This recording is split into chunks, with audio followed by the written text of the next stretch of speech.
Welcome to the Clear Admit MBA Admissions podcast. I'm Graham Richmond, and this is your Wire Taps for Monday, May 11th, 2026. I'm joined by Alex Brown from Cornwall, England. How are things, Alex? Very good. Thank you, Graham. So by the time this show hits the airwaves, I should, in theory, fingers crossed, be in Atlanta with several members of the Clear Admit team, gearing up for our annual MBA fair. I am really pumped about this. I mean, hopefully a few of our listeners in the Atlanta area will actually pop by and say hello.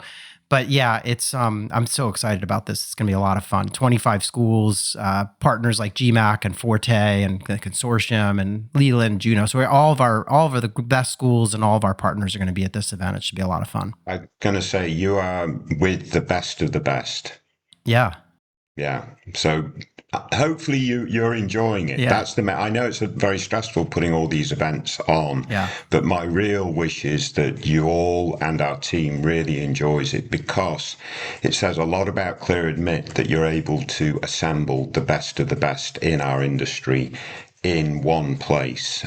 So yeah, kudos to everybody involved.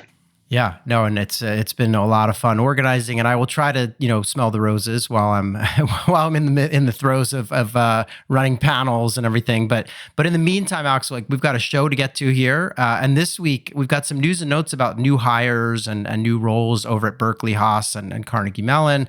Plus, I picked out a handful of Real Humans alumni that I wanted to share some quotes from. And these are folks working at, places like JP Morgan, Amazon, and even a couple of startups. So should be interesting. But is there anything that we need to know about this week in terms of the calendar? Are there decisions coming from round 3? Any, deferred enrollment? So what's going on right now? Yeah, absolutely. So this upcoming week's actually a pretty busy week for round 3 or final round decisions, depending on the different schools. Mm-hmm.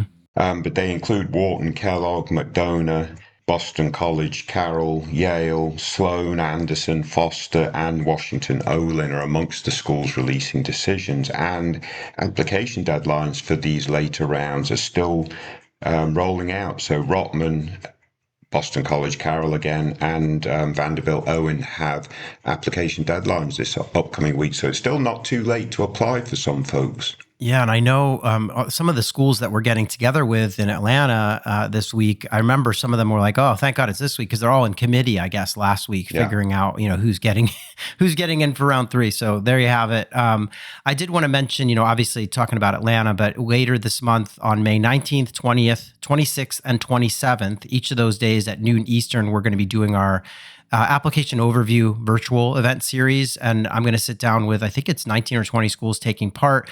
And I was going over the agendas for these events the other day with Mike on our team. And I love these events because I get to ask all these sort of great questions about, asking them what separates a great recommendation letter from just a, more pedestrian one. And, how do admissions, what are they looking for when they read a rec letter? Or, all kinds of questions about basically every component of the application process. And we'll get into it with all these schools over the course of those 4 days. So you can sign up for those at clearadmit.com/events. I've been having a hard time thinking about all that stuff because there's so much happening this week with Atlanta, but it should be fun later this month to dive into that stuff too. Yeah, very good. In the news and notes section, as I mentioned, so Carnegie Mellon's Tepper School of Business has named Meg Lucas as Executive Director of MBA Programs.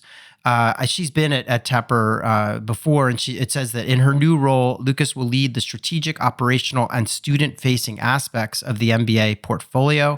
In addition to overseeing program delivery, student services, and curriculum implementation, she will partner with faculty and leadership to drive admissions, career outcomes, and market positioning. So pretty senior role there over at Carnegie Mellon Tepper. And they have a great team. Sounds like she's doing everything. Yeah. Yeah. Well, she's got a really good group of people with her. I mean, we know J.R. McGrath is the executive director for admissions stuff over there. So yeah, good team. And yeah, so I just thought I would share that. We did a little article about this on the site. And similarly, some changes over at UC Berkeley Haas. As some of our listeners may recall, Eric Askins left, must be 6 months to a year ago. And he was replaced by, I think, Cindy Millette, who's been kind of acting as interim. She's been on the team for a while there, and so took over as interim. But Berkeley just announced 2 big appointments over there. So they have Saba Khan, who's been appointed Assistant Dean of MBA Admissions and Enrollment Management. So she'll take that role that Eric had been in previously. And then Julia Huang will serve as Assistant Dean of MBA Programs, and both roles will take effect this spring. So again, a kind of 1-2 punch. They've got a really strong team over there. These are folks that have been working at Haas and have an interesting background. And I think I want to say that one of them came from Stanford as well, or had some work at Stanford and admissions as well. So yeah, just some interesting appointments and news and notes from our industry.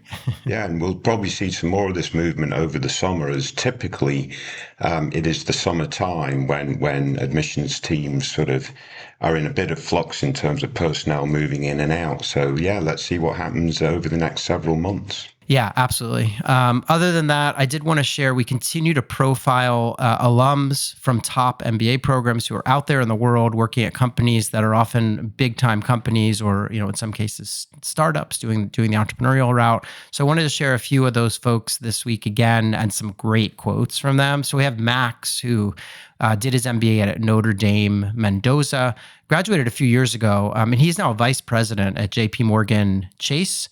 He hails from Pittsburgh, Pennsylvania, went to undergrad at Penn State, where he studied finance and economics.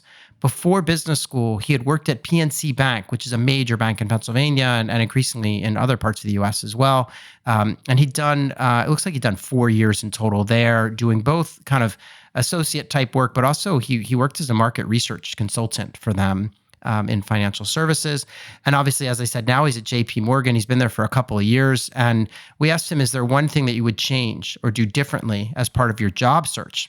And he says the following: it didn't negatively impact my job search, but I probably would have focused on recruiting for financial services from the beginning. While I was considering staying within banking, I cast a wide net early on and interviewed for jobs in industries that I did not feel as passionately about. It was good to get more practice interviewing, but I could have spent more time focusing on coursework and getting to know my classmates. So that's an interesting trade-off, Alex, I think, that he's kind of underlining. Yeah, but it also underlines what a lot of other folks are saying when they say go to an MBA program with a plan, with a focus, and execute on that plan and focus, and don't cast your net too wide early in the experience, because otherwise you'll fall into this bit of a trap. Yeah. So yeah, I mean, it makes a lot of sense. You got to embrace the joy of missing out, as we learned last week, right? I did quite like that. Yeah, that was good, right? So the next candidate I wanted to share, or alum, sorry, that I wanted to share is this guy named Dhruv Tandon, and he is an LBS grad back in 24. He's currently the co-founder at a company called Decisional AI. He's originally from Pune in India, where he studied at the Birla Institute of Technology and Science in Pilani. And he had worked prior to business school in a number of roles, a lot of it in finance, though. So he was working at a bank as a product manager. He worked at what sounds like maybe a kind of payments / fintech company. So he kind of jumped around, but all these roles in kind of finance and banking. And now he's started this company called Decisional AI, which is, I think it says here, it says YC S24 VC-backed startup. I don't know if YC is for Y Combinator, but I'm not sure. But anyway, he's been doing this since 24, and it's an AI play in a kind of software service space, and I believe it has something to do with finance as well. And so we asked him, this is funny, we asked him, what's one thing you would absolutely do again as part of the job search? Now, obviously, he started his own company, right? But he says, if you think the timing is right, skip the job search and start a company. I knew I wanted to build something, and I used every minute of the MBA to lay the groundwork. Customer conversations, co-founder chemistry, sharpening how I think about markets. If you have the itch, don't suppress it with a safe recruiting process. The MBA is the best launch pad you'll get. So I think that's really powerful. And we did ask him also, what piece of advice do you wish you'd been given during your MBA? And this relates. He said, learn AI tools, but don't get attached to any single one. What matters is locking into the fundamentals. Understand the shape of LLM intelligence, where it's superhuman, and where it falls apart. That mental model outlasts any specific product. And remember, AI companies still sell to humans. You still need to read a room, build trust, and close a deal. The MBA gives you that. Technical knowledge is table stakes now, but the melting pot of sharp minds, diverse backgrounds, and great professors gives you something that AI can't replicate. Invest in those moments. They compound in ways a polished resume never will. So I thought, I mean, not only that was really well written, but I just thought so powerful in terms of describing like what is the value in getting an MBA, and also just this, he's obviously very pro entrepreneurship, which I love. Yeah, no, I think this is absolutely fantastic. There's a few threads here that I could certainly pick up on. One, I think the MBA is more and more going to become a platform for entrepreneurs. Because I think what AI does in this sort of shift that we're going through, that's going to be as impactful as the Industrial Revolution, what this next revolution does is it favors the entrepreneur versus those going to work in large business, which frankly are going to be reducing their human workforce and replacing them with agents. I mean, that's clear as day for me.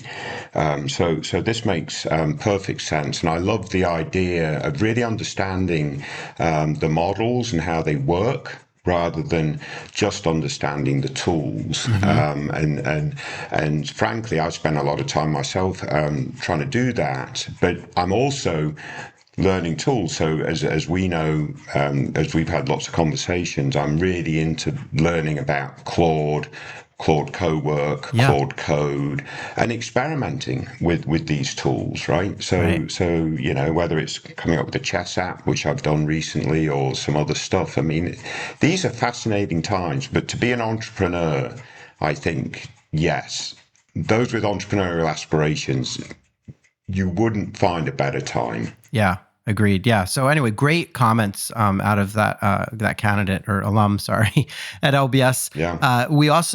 There are a couple more that I wanted to talk about. We talked with this woman named Aparna, who is an HEC Paris grad. Again, back from MBA, I got her MBA in 23. So I love it when these alums are a few years out, because it just really helps to kind of see where they're headed. And she's currently chief of staff at Carbon Farm. Carbon Farm is a climate tech startup.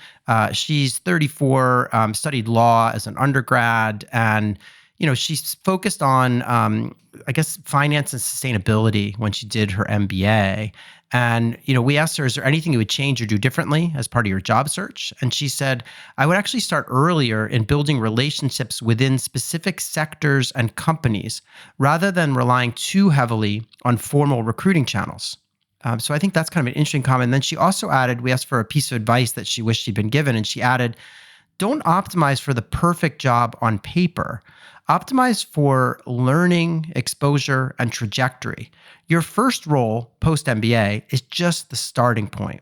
So I think those are two really interesting points that she's making, and very true. No, absolutely. And again, they resonate really well for folks that aren't perhaps doing the more traditional recruiting process. So she's, at Carbon Farm, which is a startup, kind of a little bit, and I would say her process is quite similar to our previous candidate, right? Okay, so the previous candidate started up their own business, but going into these sort of novel careers in startups, I think a lot of the same stuff applies. And really thinking about, what are you going to learn from this first position? What's the trajectory from this first position, etc., is really a good way to think about these things. It is quite frankly why people go into consulting too, right? So I get that still applies for more traditional careers. Yeah. But yeah, absolutely fantastic. Yeah, and I neglected to say, not only did she study a lot, but she worked as a corporate lawyer for 8 years. So she has a lot, and she specialized in sustainable finance at leading law firms, right? So she's a perfect fit to kind of make this sort of pivot. But it really resonates with me, this idea that, okay, obviously companies come to campus, you can sign up and do the recruiting, et cetera. But she's like, get started even earlier than that and figure out which companies you want to talk to, and just start having those informal conversations, because many times, it's that you just having those conversations can really land you a role or get you in the door. One more candidate who's an alum who went to Kellogg for this week and is now a senior product manager at Amazon. This person's name is Rasal. He's 31. He went to undergrad at the same school that our first candidate did in India, in Pilani, this technical institute. And he majored in math and electronics. And then obviously went to Kellogg, graduated back in 25, so just about a year ago, and majored in marketing and finance, as well as management analytics. He's been working as a technical lead, as a senior product manager at Amazon. And before business school, he was a technical lead at Amazon. So he's pivoted into kind of a management role with the use of the MBA. And we just asked him, what is it about your MBA experience that's prepared you for your current career? And he says, before my MBA, my career was rooted in technical execution, but Kellogg transformed me into a product leader who can bridge the gap between complex engineering and business strategy. The MBA curriculum provided the rigorous business fundamentals I needed to complement my background in cloud and payments. Further, through leadership and experiential learning courses, I learned how to lead with empathy. So again, we're getting into that notion here, I think, of like that the sort of soft skills and that intersection of like business and technology that, you know, an MBA gives you, and that seems increasingly useful in this current environment. Yeah, no, absolutely. And quite frankly, these four candidates, not candidates, alums, really interesting profiles, but also show a nice spectrum of different profiles and different career trajectories, and highlight then the value of the MBA.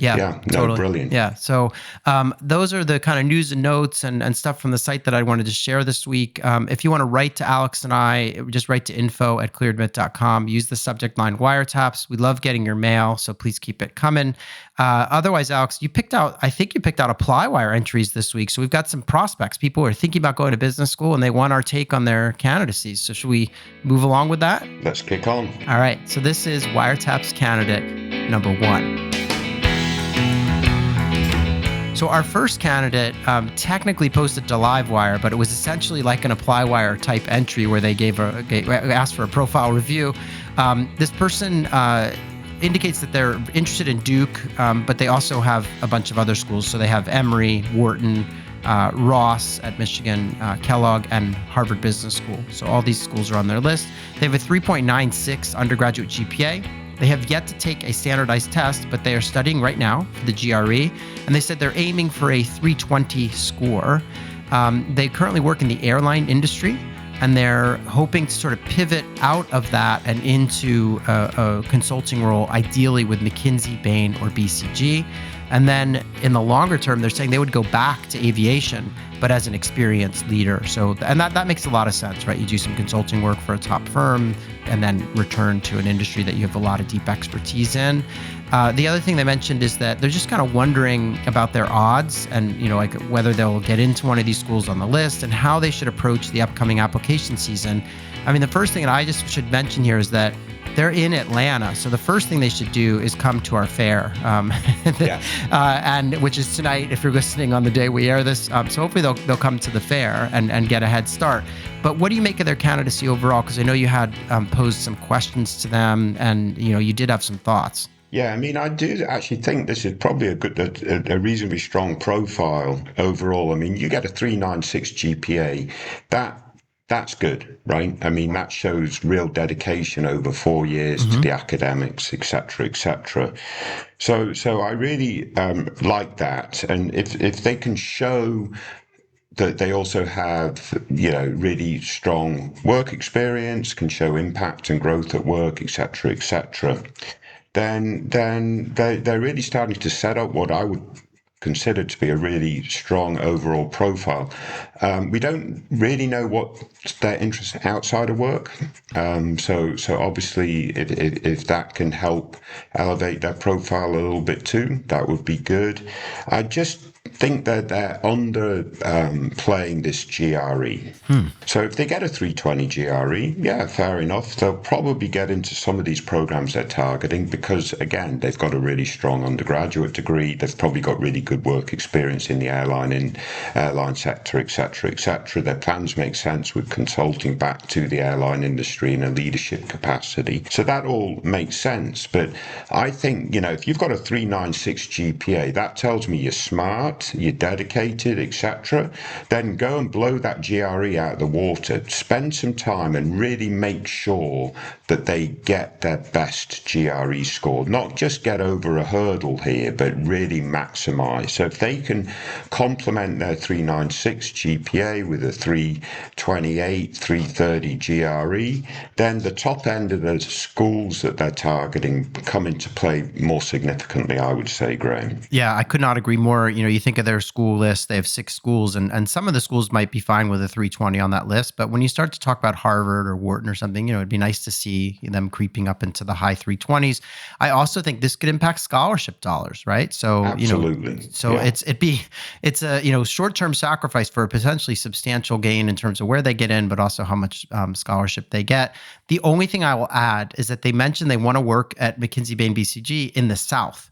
And so the only thing that was sort of struck me as what school is missing from this list is UVA Darden, which is, a notable program in that, kind of mid-Atlantic region that places well in the South and that is very well regarded in the consulting domain. So that would be one that I would encourage them to explore. But otherwise, I think they're looking really good and just need to take the test to do well and start working on their applications. Yeah, very good. Good luck to them. Yeah, I want to thank them for listing their profile on the site. Let's turn our attention to Wiretaps candidate number 2. So our second candidate this week has just 4 schools on the target list at this point, and those schools are Berkeley, MIT, Stanford, and Yale, and they're looking to start in the fall of 2027. They've been working in a kind of both the startup domain and in strategy consulting. And they're thinking about consulting after business school. I mean, they mentioned McKinsey, Oliver Wyman, PwC, strategy but they also might do tech. So they're kind of thinking through, but it seems like consulting is the main focus. They have a 685 on the GMAT. In case you're still on the old scale, that's like a 730, 740. They have a 3.6 GPA, 6 years of work experience. They are an international candidate. They mentioned they are Southeast Asian, but not Chinese or Indian. They're 26 years of age, and they graduated with an engineering degree in the top 15% of their class at a very good local university, but apparently unknown outside of their country. They then did a couple of years at Strategy in consulting before moving into, they started their own kind of fintech company, got some funding, but a year later had to shut it down, wasn't going too well. And they talk about, they're thinking about joining a fintech in the US or financial services consulting in case they can't get a fintech position. So that's kind of the goals. You actually asked them a question about what are they doing now? Because they kind of left it off as my company I started didn't work. And I believe they said they are working as a strategy manager for another fintech company. They've just led a Series B funding and are kind of in expansion mode at that company. So they said they have a lot to talk about. They did mention, though, that their extracurriculars are fairly limited. They've been active in local startup communities in their free time and host some entrepreneurship workshops at conferences. So what do you think, Alex? I mean, quite frankly, this sounds like a really interesting candidate in terms of their professional profile. Mm-hmm. That sort of mix between sort of corporate work, consulting, and sort of startup experience, etc. Yeah. So I would think that is the strength of this profile overall. As we talked about before when we were doing the Real Humans, I mean, I'm a big believer that sort of entrepreneurial mindset is going to become more and more important for candidates coming to MBAs and MBA programs, helping candidates pursue that type of career. And this candidate fits really well into that bracket, I would say. They've tried the entrepreneurial route. They've probably learned a lot of lessons from that experience and so on and so forth. Their numbers are decent, so that should help them. The just slight weakness potentially is in the extracurricular side. And I know it can be more challenging, I think, for the sort of entrepreneur type person because they put everything into what they're doing. But that then relates also to their extracurricular experience, which is again, entrepreneurship related, right? So they're helping folks in the entrepreneurial ecosystem and so forth. And there's nothing wrong with that. It would just be nice if maybe they played a sport or did something else completely different to just sort of show a little bit of balance in their overall personal profile and so forth. Right. But overall, I think this is a strong candidate. They did ask me what can they do to improve their profile, before they apply this season. So outside of the usual stuff, like just make sure that you're working well, you're getting good experience. It looks like they've got that checked in spades. They have a decent GMAT, right? 685. There's no doubt that that places them, into the means of some of the top programs, for sure, the medians or whatever. But if they think there's some improvement there and they have time and they can still apply in round one, I would say go for it and try to get the GMAT in 705, 715. Just show that they're outstanding in all aspects of their profile to help mitigate some of this EC stuff. Yeah. That's probably what I would do, Graham. I mean, I hate to give someone a recommendation to retake the GMAT when they've already got a very decent GMAT, but frankly, they wanted to know what little things that they can do. And it's clear, a higher GMAT score is always better.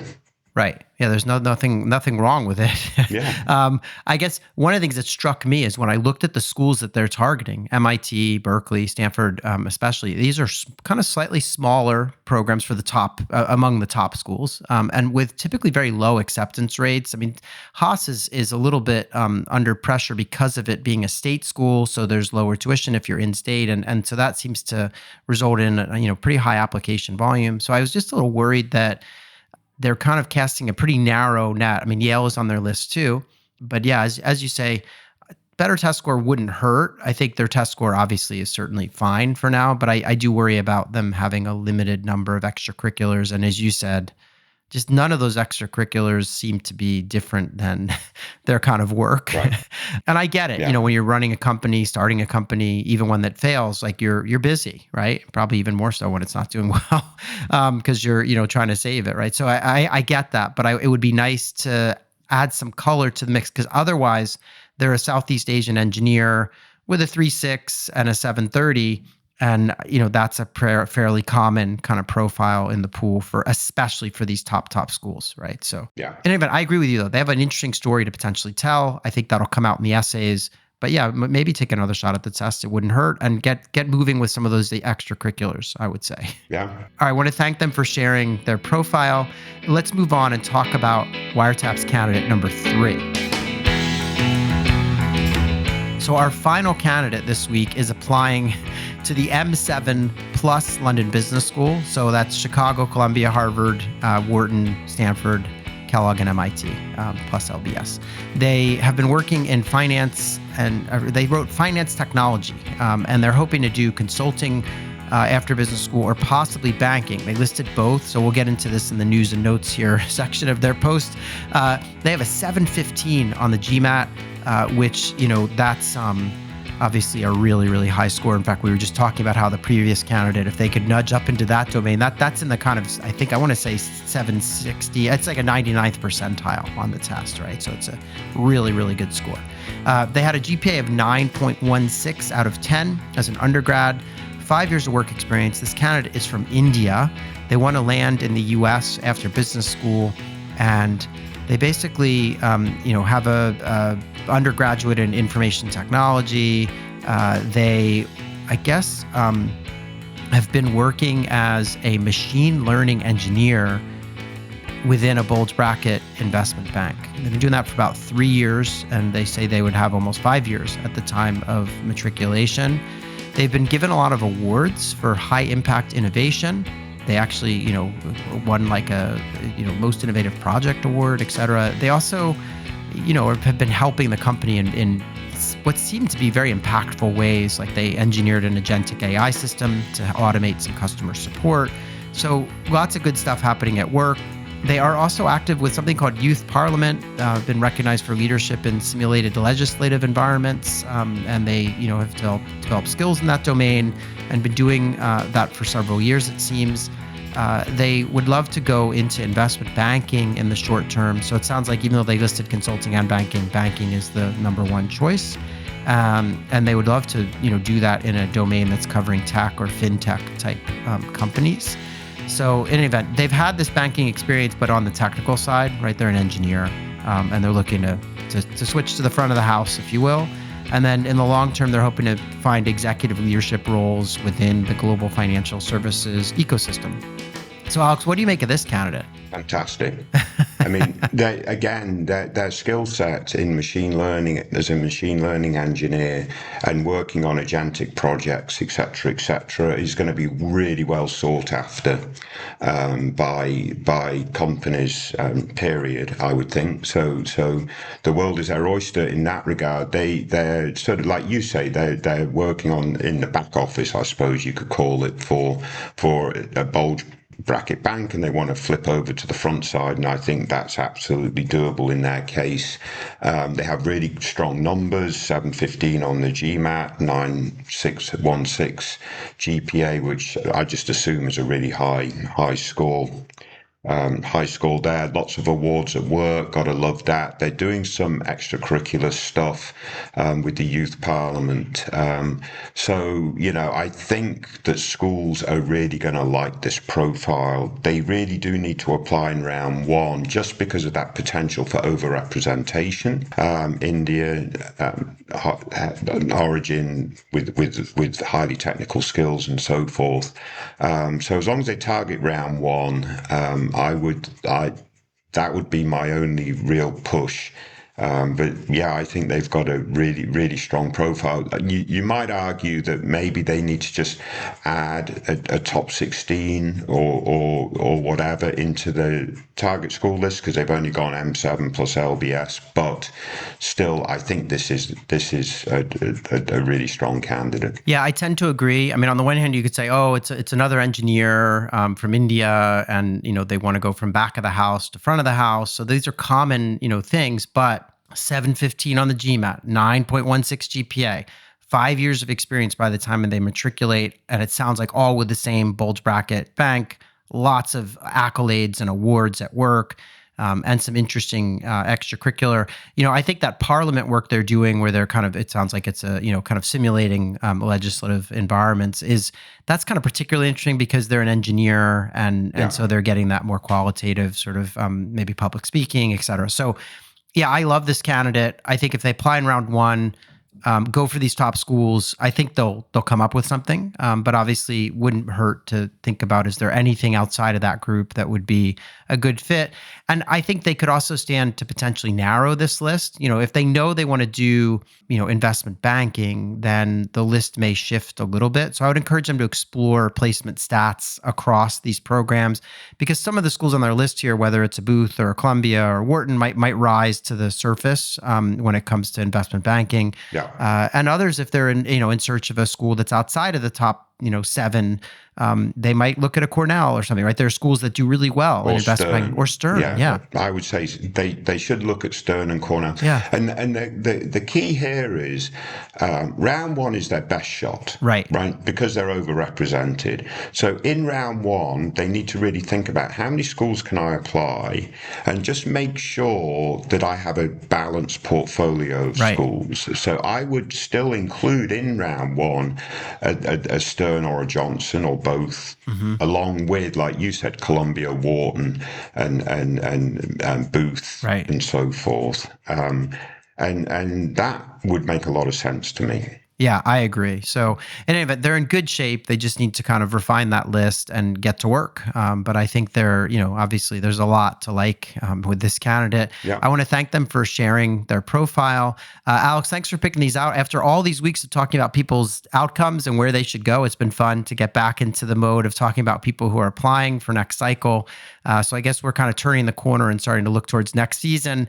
But in any event, thanks for picking these out, and we'll do it all again next week. Very good. Stay safe. safe, everyone. And Graham, hopefully you enjoyed the big events today, tomorrow. Yeah, should be fun. Very good. All right. Take care. Take care. Cheers.